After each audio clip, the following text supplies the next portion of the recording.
sometimes God will give you something and you will put it on pause. How many people do that more than right? He gives us something and we're like, oh God, not right now. I have to take care of my son, my daughter, my husband, myself, my job, my family, and we put everybody else before us. But God is saying that what if the very thing that I'm giving you is going to be the thing that's going to bring breakthrough for everybody that is attached to you? And if we complicate the things that God has given to us to do, we will find ourselves oftentimes out of alignment, frustrated, overwhelmed, and burned out. When you are overwhelmed is a trick of the enemy. Overwhelmed comes because I'm operating outside of the alignment of God. And I can only speak to that because I have lived that. I've lived that life. I lived the life of trying to be good and do everything everybody else wants you to do, and people pleasing people, and going to my job and working 80 hours a week. And then next thing you know, when it's time to get kicked out the door, you the last person. When it's time for bonuses, you get the least amount. Like all of the things.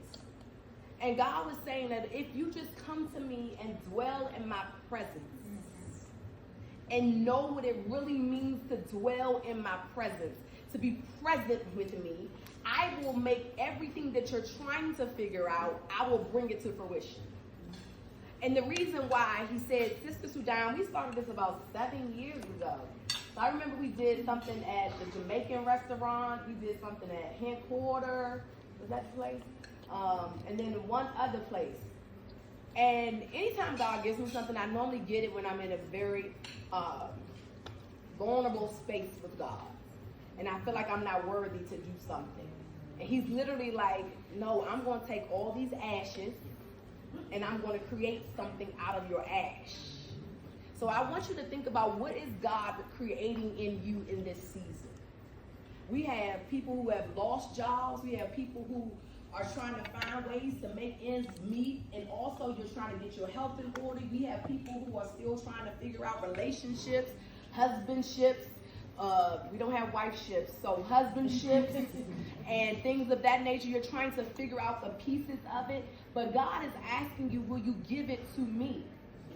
Will you give your relationship, not the person? Because oftentimes we're consumed with the person versus what God wants to do through the person. Mm-hmm. And how God wants to use us in that situation. And so I was talking to my sister this morning, and she was like, you just got to give that person grace.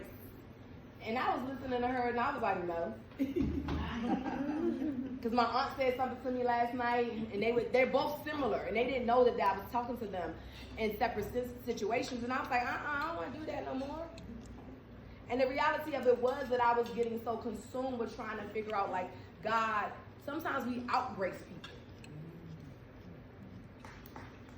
I'm going to say that again. You outgrace people. I don't know why this earring keep trying to come out over here.